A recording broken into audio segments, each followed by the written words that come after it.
Hello everyone, and welcome back to another Astroneer video in the new 1.26 update that just released. This is going to be pretty quick, because frankly there's not a lot to talk about. I do want to point out that when the last video I talked about the curious objects, how they had a text line, and that there were 20 to 30, so that I have found so far. Turns out there are 67, so all of these have been released. Someone had a YouTube video that came out pretty much the day of, and I believe SDK has updated the wiki to reflect the proper lore, so if you want to read them, go ahead and take a look at the wiki. It will have everything that you need to know. The other part that I want to talk about real fast is just the F.A.R.M event. Now, I am wearing all of the new cosmetics that came out with this event, but frankly, there's not really anything special about it. I actually received a comment on the guide that I put out to the EXO F.A.R.M event a full year ago that basically said, hey, this is a great guide, it's a year-old video, but it still really does the job. And frankly, that's because not really anything has changed with this event, which is a little bit disappointing in my opinion.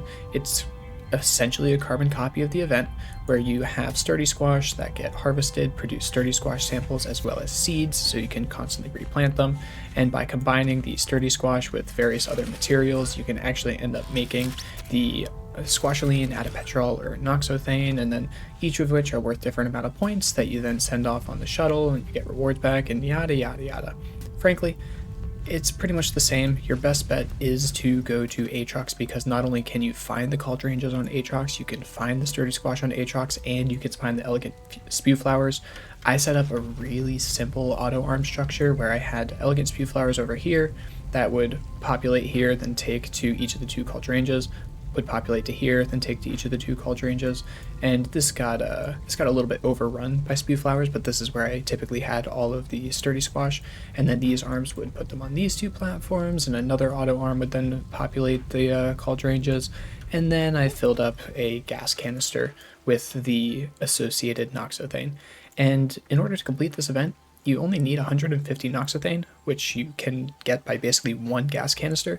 So if you really want to wait, you can fill up just one and then complete the event for only 500 bytes on a single rocket send. But yeah, I built this and then I basically just AFK'd for about an hour and a half. It was really easy. It was not difficult to do. Granted, I already had all the infrastructure in place, which definitely made it easy for me. But again, it's pretty much the same event from last year, so if you have your save, you're in an even better spot. The other thing is you get the cosmetics. So you get like a little interesting hood. It's kind of like a little bit of a beanie with a stick coming out of it. You get this visor, which I believe is called like pollen count or something like that. And then there also is a new emote that is hopping into a leaf pile. So the theme of this is definitely, a little bit of fall weather, hopping into some leaves and having a fun time with that. But again, given the fact that the event didn't change, this video doesn't need to be long, there's really not a lot to say about it. Complete the event if you like doing them, but it's kind of the same as last year. That's really it.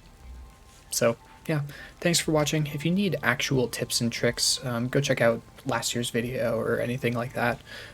Also check out any other YouTubers like Brandon or Kuya Gaming or anybody else that is putting out videos on these things, because they're going to probably give you more information than I am because, again, same event from last year. So take it easy, everyone. Thanks for watching, and we'll see you very soon.